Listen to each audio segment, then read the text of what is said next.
Sawadee. This week we are going back to your boxing and we are going to incorporate a few more techniques to add to your arsenal of weapons. Welcome to this week's training. This week we'll be working with some punching techniques that we haven't covered in previous videos. So we're going to be looking at 3 techniques. That is your swing punch, your mat kwang.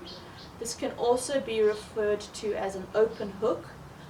We're going to do your mat kaop, which is your overhand or overhead punch, and your Superman punch. Before we get into each different type of punching, let's go through some basics. You want to remember that whichever hand you're punching with, you have to keep your guard up on the other side. Just touch your temple, touch your ear, that's the easiest way to do it. Another thing that you want to remember is not to drop your hand after you're done punching, alright? If you drop your hand then you're exposed. So after you're done, bring your guard right back up. And the third thing that you want to remember is to keep your eyes on your opponent.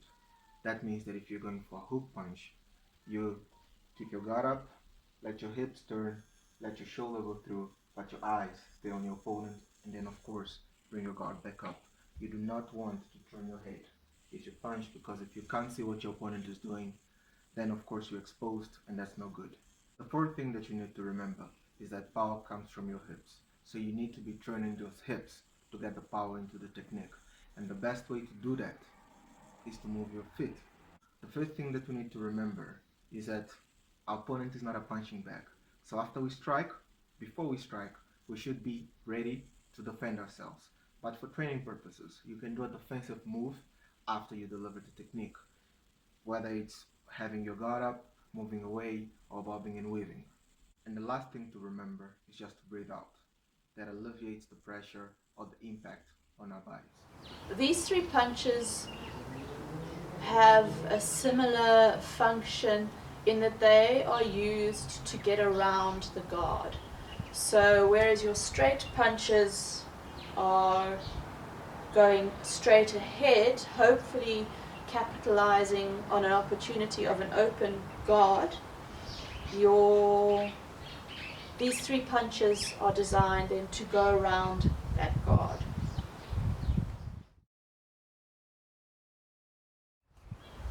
Firstly then, your swing punch or your mat kwang. So this punch is, as I said, also referred to as an open hook. It looks a lot like the hook punch, except you're opening your arm a little more. So let's say a hook punch is at 90 degrees, you're going to go 45 more, and that's about your swing punch. You can also lip a bit more into it in order to generate more power, that is, opening the shoulder a little bit more. But of course, if you end up off balance at the end of your technique, then you're the one who's exposed. The challenge with this punch is when you connect your target. So because of the action of coming around, it's important to focus that that punch still connects with the blade of the fist. It's very easy to connect with the side of your fist, or if you're turning your hand the other way, to connect with the bottom side of your fist. So those 2 strikes in a Muay Thai arena are illegal strikes. You may not connect with the bottom of your fist, you may not connect with the side of your fist. So the swing punch, it's coming around the guard. Still lifting your elbow up, right? Coming around. Putting your hip in.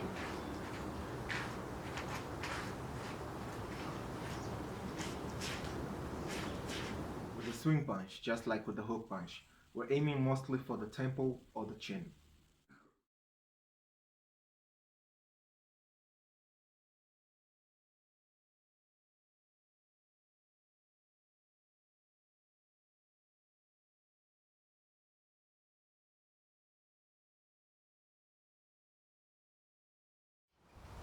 With these punches that are more open in their angle,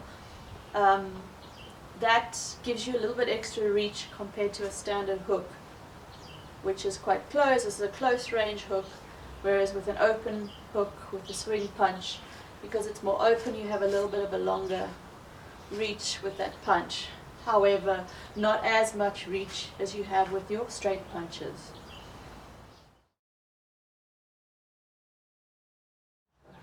Your overhand punch, or your mat kaok, has a similar action to your slash cut elbow. So it's a downward action at a roughly a 45-degree angle coming down. So the intention of this punch is to go over the guard. Once again, it's similar to the hook punch, except a few differences. And the main difference, of course, is the direction of the punch. For a hook punch, it's coming horizontally in this way, but for overhand punch, again, overhand, so you want to come in this direction and going downwards. And again, you want to bring your guard up afterwards. With your overhand punch, you want to make sure that you are getting your elbow up, so that fist is coming down.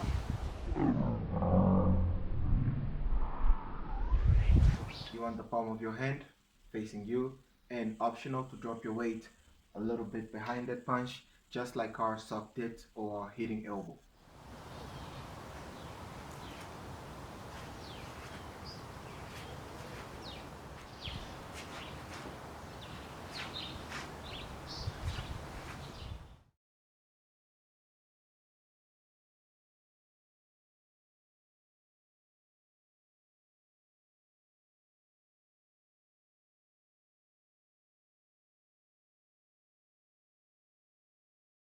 Now for a Superman punch, it's a technique that a lot of the times requires some type of deception or setup, and it's important that we reset or get right back to our stance right after it, because most of the times we're at least a little bit exposed while performing it.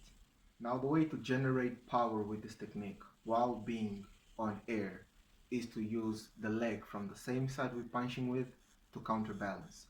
We lift the knee up, and as we jump, we throw that leg back behind us, and at the same time we punch. Most of the times it's a straight punch aimed for hopefully the nose, and that's how we perform this technique, and that's how we get power with this technique. To practice it, we can start off by just lifting up our legs off the floor and then pushing it back without losing our balance, without jumping and without punching.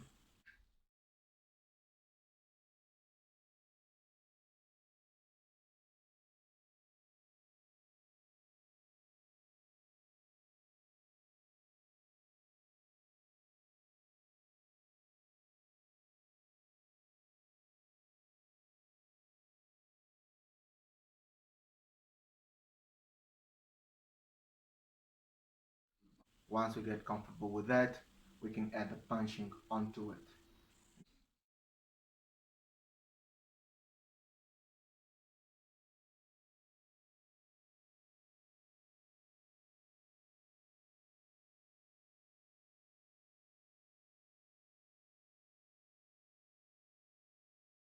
Once we get comfortable with that, we can start also adding the jump. Let's give it a try.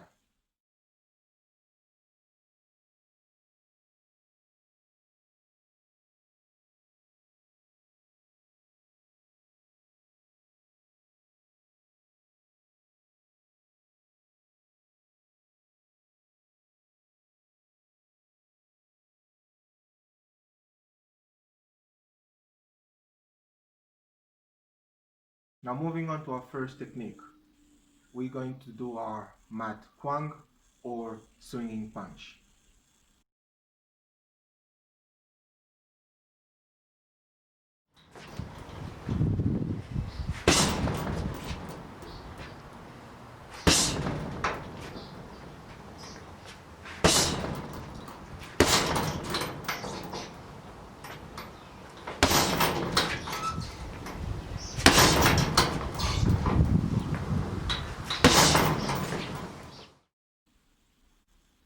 For our second combo, we're going to go for a double jab and then a swing punch from the same hand. It's good that we get used to moving at different speeds.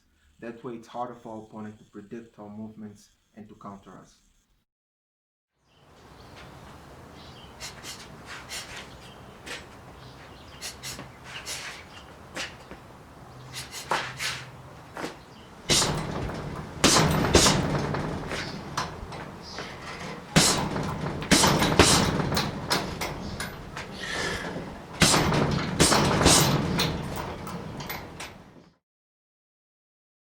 This next combination is your jab cross, lead, swing punch, followed by a rear hook.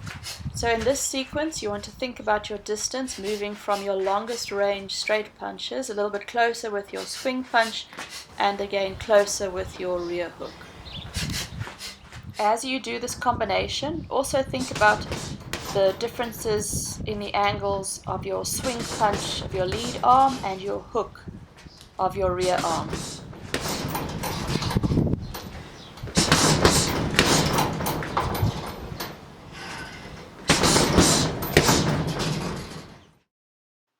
Next exercise is a jab cross, lead swing punch, rear hook, using that rear hook to grab for a clinch, interchange, delivering your lead side angle knee or cow chiang.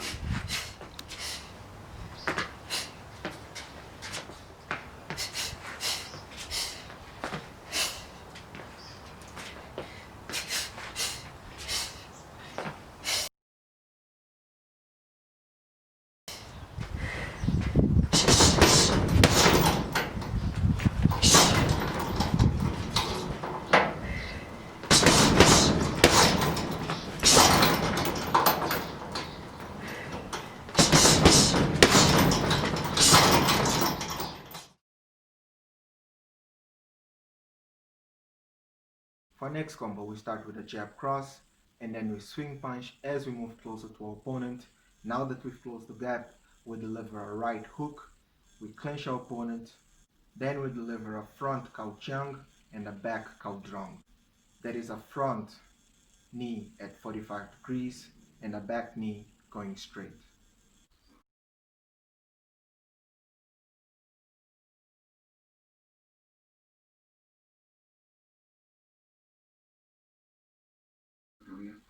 For this last combo, we're going to start the same way we started the last one, with our jab cross, moving closer with our swing punch, delivering our back hook punch, and from here's where it changes. We're ending with a front uppercut elbow, followed by a back hitting elbow, and ending with a front horizontal elbow. That is sok sui, followed by sok dit, ending with sok dat.